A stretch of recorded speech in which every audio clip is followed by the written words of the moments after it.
নমস্কার। ই পেনশনের দ্বিতীয় পর্বে আপনাদের স্বাগত জানাই।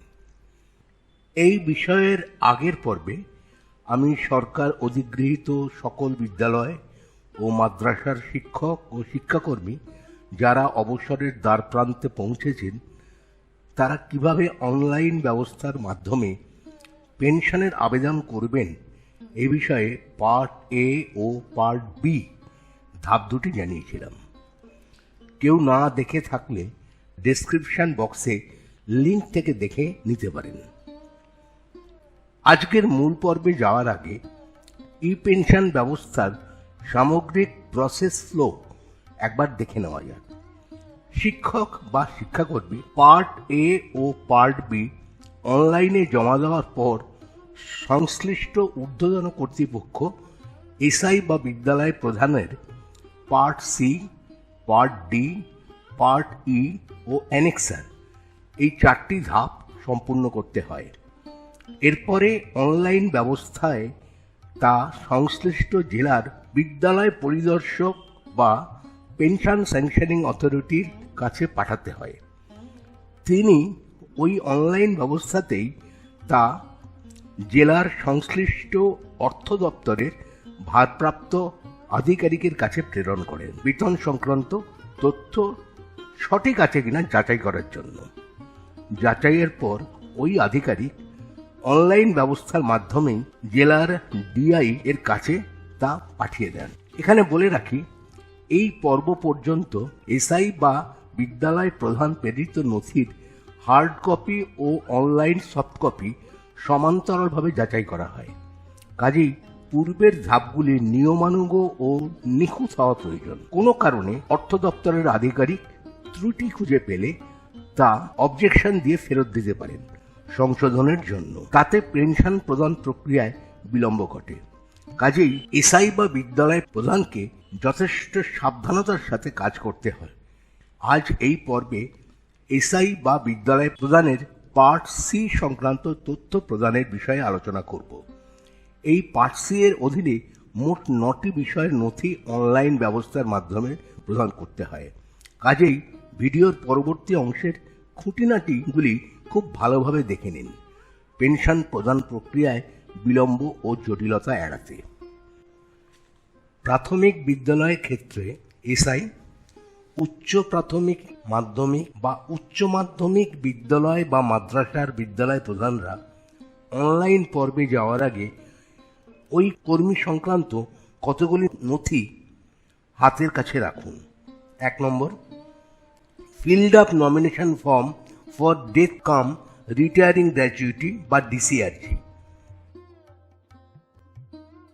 Form for lifetime arrear বা এলটিএ, সংশ্লিষ্ট কর্মীর শিক্ষাগত যোগ্যতার সকল মার্কশিট এর কপি ও সার্ভিস বুক।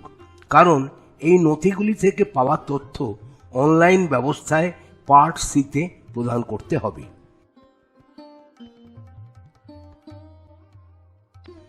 এইবারে ই পেনশন পোর্টালে গিয়ে আদার দ্যান অ্যাপ্লিকেন্ট লগ ইনের মাধ্যমে আপনার লগ ইন আইডি ও পাসওয়ার্ড ব্যবহার করে লগ ইন করুন। প্রথমেই সংশ্লিষ্ট শিক্ষক বা শিক্ষাকর্মী প্রেরিত অনলাইন আবেদনটির প্রাপ্তি স্বীকার করুন। খুব ভালো করে পদ্ধতিটি খেয়াল করুন। অনলাইন ব্যবস্থা একটি প্রাপ্তি স্বীকার নথি তৈরি করবে, যেটি প্রয়োজন বোধে সংশ্লিষ্ট কর্মীকে দিতে পারেন। এরপরে মূল মেনুতে ফ্রেশ পেন্ডিং অ্যাপ্লিকেশন ক্লিক করে আপনি প্রেরিত নথির একটি সংক্ষিপ্ত বিবরণ পাবেন। অ্যাপ্লিকেশন নাম্বার ক্লিক করে মূল পর্বে প্রবেশ করুন। এখানে সংশ্লিষ্ট কর্মী প্রেরিত পার্ট এ এবং পার্ট বি এর পিডিএফ ফরম্যাট আপনি দেখতে পাবেন। তবে সংশ্লিষ্ট কর্মী তার স্বাক্ষরিত এই দুটি ফরম্যাট আপনাকে আগেই দিয়েছেন। Part C fill up edit click করে পার্ট সিতে তথ্য প্রদান শুরু করুন। পেনশন ডিটেলস, এখানে আপনার করণীয় কিছু নেই, যেহেতু তথ্যগুলি ওএসএমএস ব্যবস্থা থেকে এসেছে।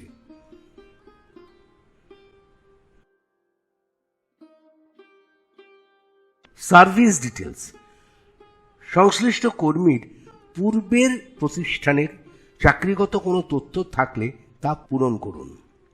একাধিক বিদ্যালয়ে চাকরি করে থাকলে প্রতিটি বিদ্যালয়ের জন্য পৃথক রো তৈরি করে নেবেন। প্রতি ক্ষেত্রে জেলার নাম, প্রতিষ্ঠানের নাম, প্রতিষ্ঠানের প্রকৃতি, কার্যকালের তারিখ, অ্যাপ্রুভাল সংক্রান্ত তথ্যগুলি সার্ভিস বুক থেকে দেখে নিয়ে এখানে প্রদান করুন।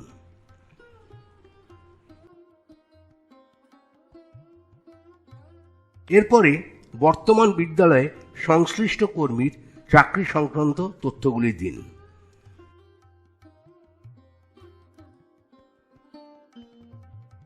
পরবর্তী ধাপে সংশ্লিষ্ট চাকুরিতে যোগদানের সময় কর্মীর শিক্ষাগত যোগ্যতা সম্পন্ন তথ্যগুলি পরপর সারিতে নথিভুক্ত করুন।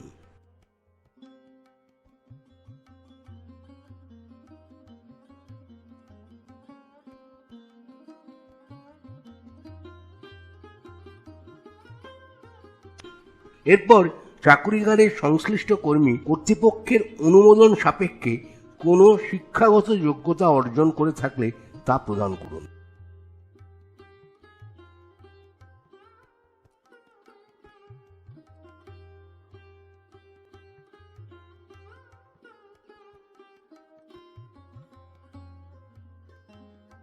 পরবর্তী ধাপে অবসরের দিন ওই কর্মীর বেসিক পে যা হবে সেটি প্রদান করুন।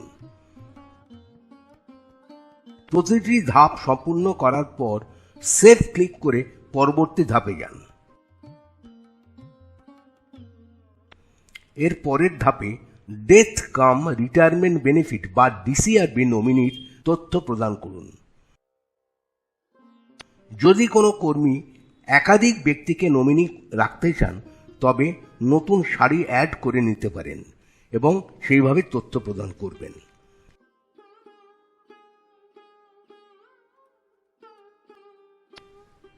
এই নমিনির অবর্তমানে বিকল্প হিসাবে এক বা একাধিক ব্যক্তিকেও অন্তর্ভুক্ত করা যেতে পারে।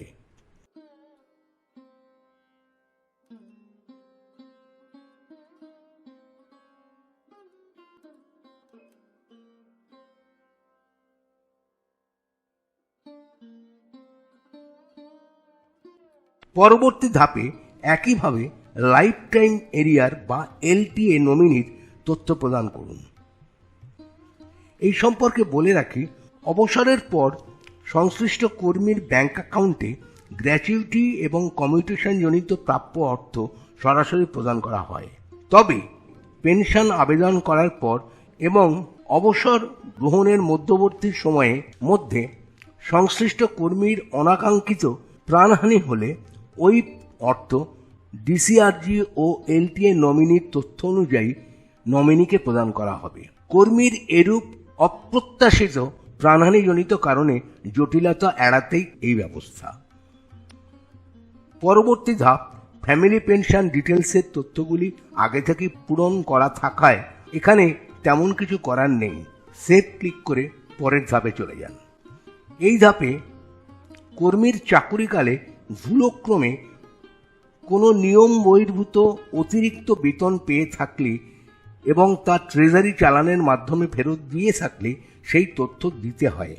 সেরকম কিছু না থাকলে ফাঁকা রেখেই সেভ ক্লিক করে পরের ধাপে যান।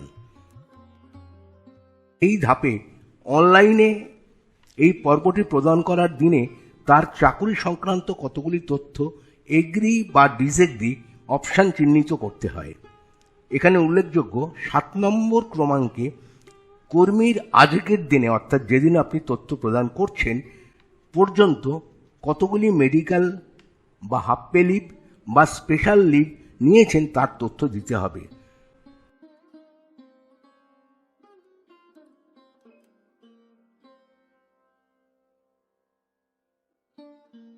সবশেষে সেভ ক্লিক করে মূল অংশে ফিরে আসুন এবং ফাইনাল সেভ ক্লিক করে পার্ট সি সংরক্ষিত করুন।